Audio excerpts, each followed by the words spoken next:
This year was one for the history books in the anime world. Attack on Titan finally ended its slow march to the finish line. Studio Ghibli put out another banger. Anime OSTs have been better than they've ever been, and we got a mountain of amazing new anime and some returning champions to enjoy. There was a bunch of high quality anime released by Studio Mappa, as well as an anime about a guy being released from working at Studio Mappa. I think every single anime fan, new and old, got something they wanted this year. So without further ado, let's get into what you all clicked on the video for. Here is a list of my favorite anime of 2023. Wow, that's a shocker. JJK being on my 2023 best anime list? Who could have ever seen that coming? JJK was the anime that dominated everybody's social media feeds for the second half of the year.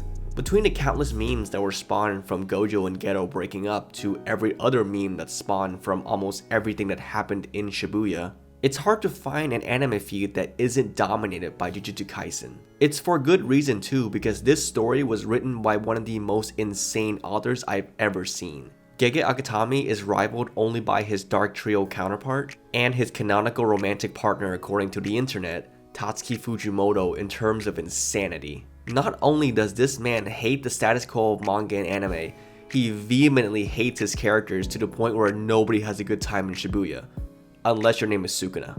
And that one blonde guy that everybody wishes were them. The Shibuya incident is one of those events in anime that I expect to linger on in people's memories. Much like the eclipse from Berserk, it's an event that those outside of the anime's fanbase will have vaguely heard of due to the amount of infamy it's garnered. I haven't even talked about the fights. Almost every fight scene in both the Hidden Inventory arc and the Shibuya incident could serve as a final battle in most other anime in terms of quality. You can almost forget the inhuman working conditions of the studio that's producing what you're looking at. Should we talk about the overworked elephant in the room? By this point, if you've watched JJK, Chainsaw Man, Attack on Titan, or any of the other dozen anime Studio Mappa has greedily taken, you'll know that they don't treat their staff well.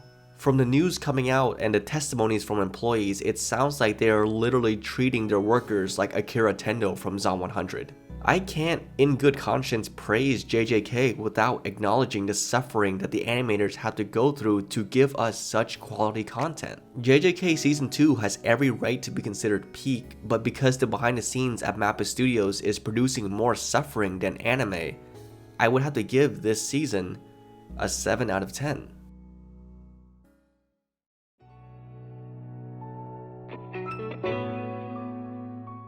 It is rare that I would watch 2 episodes of an anime and immediately run to pick up the manga. It's even more rare that the manga would go on to absolutely consume my life. The 3 times this has happened was with Jujutsu Kaisen, Chainsaw Man, and now Undead Unluck. An anime produced by the same team that created JoJo's and has a well-written slow burn romance, and there's an incredible power system that has near limitless potential? Sign me up. No, seriously, this story did not need to go as hard as it did from episode 1. Forget Superman and his "no, don't end your life, you're so special" moment. We have Chad, Undead Andy going "no, don't end your life" and my life instead. These 2 crazy kids and their quest for the perfect death had me hooked and refused to let me go. When I picked up the manga, the story and adventure grew to even more captivating heights as the chapter went on. Undead Unluck shot up to being my top 5 favorite manga of all time in less than 100 chapters. The anime's visuals were spectacular and they didn't waste a single frame. Each fight scene used color and motion to throw you into the action while making sure that everything happening on screen was comprehensible. Rather than the fights being reused shots or colorful noise, Undead Unluck uses the action scenes to play fun guessing games as to what abilities each negators have and how they work. They also introduced a revolutionary idea into the world of anime that I don't believe has ever been done before. You've heard of jiggle physics. Well, get ready for dong physics. More effort was put into that man's meat movement than 7 Deadly Sins Season 3. I can't wait for the show to come back with part 2 in January. Nobody is ready for what's to come. Go read the manga. This anime is an 8.5 out of 10.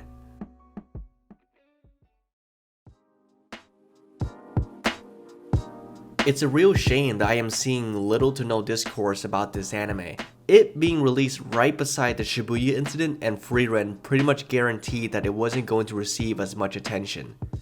However, much like the main character Mao Mao, once you begin to pay attention to it, you begin to notice just how special and beautiful it truly is. The Apothecary Diaries blends suspense, mystery, drama, and comedy into a beautiful tapestry of animation. Just looking at any random shot in the show, you can tell that they cared about making each scene perfect. The visuals are so stunning that when they decide to do a chibi cute scene, it's a jarring contrast that successfully delivers the comedy. It's like listening to Mozart's symphony interlaced with bits of Maroon 5. You can't help but laugh at the juxtaposition. Mao Mao as a character is fully dynamic and three-dimensional. She's not a cardboard cutout of the male fantasy, but that doesn't mean that she isn't appealing or attractive. In fact, the resident pretty boy of the palace grows to find her quite enchanting despite allegedly getting the old Fido at the vet treatment. Mao Mao's best quality is her wit, deductive reasoning, and bold confidence. She's also a little bit of a freak, getting glee when ingesting poisons just to feed her own knowledge. She also serves as a strong role model for those who are in the anime as well as those watching the show. She demonstrates that with enough ingenuity, determination, and critical thinking, you too can be a good servant woman.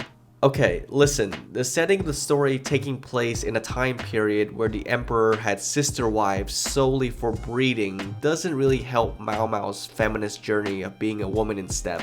If you overlook the accurately rampant oppression of women, Mao Mao carries the story, and if she wasn't incredibly lovable and engaging, albeit definitely hard-headed and freaky at times, this anime wouldn't be on this list. The growing love story between her and the royal overseer, who is seemingly impervious to crotch shots, turns the story into a game of cat and mouse to see who can turn on the other the most. It says a lot about Mao Mao that she can make a guy with no balls this down bad. 9 out of 10.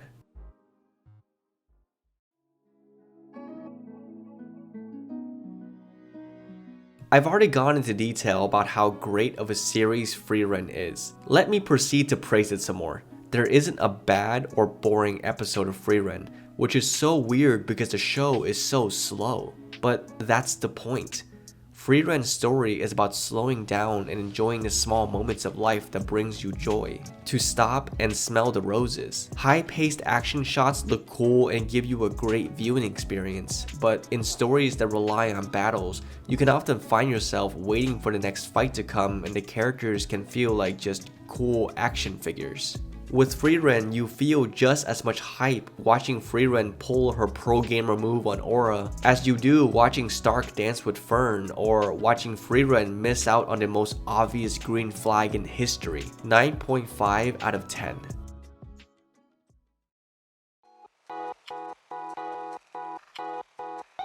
Oshinoko, much like Frieren, came out of nowhere and captivated everybody. The creator of Kaguya-sama decided, nah, I'm tired of writing peak romance comedies, let me switch to writing peak mystery idol stories. The music alone sets this anime above all the others this year. It feels like a crime to skip this intro. It's a beautiful mix of hype and heartfelt emotions that sum up the entire character of Ai Hoshino in the span of 3 minutes. One of the biggest triumphs of this story is that Oshinoko garnered this much success despite being released on High Dive of all places. Its dual protagonists Aqua and Ruby both have their own captivating stories that both dive into the seedy underbelly of the entertainment industry. With Aqua's quest for revenge giving me a sense of intrigue that I haven't felt since watching L and Light's legendary conflict in Death Note. Aqua's descent into the crevices of this depraved world happens in conjunction with Ruby's ascension to the top as its rising starlet. Her hunger to become an idol rivals her brother's hunger for revenge, their eyes glowing with the same stars of their late mother as they both carry the most important parts of her. Ruby carrying her mother's ambition and talent, and Aqua carrying their mother's pain and lies. This sets the scene for two parallel stories that complement each other extremely well as they each get more and more entangled with the other. The show hits you with wave after wave of emotion. Throughout the story, you're met with pain, joy again, love, sexual confusion, pain, more pain. Oh my god, why won't the pain stop? Watch this show if you want to cry. Watch this show if you want to love. And watch this show if you want to know what a 10 out of 10 anime looks like. I also hear that there's already a live action adaptation, and I give that one an 11 out of 10.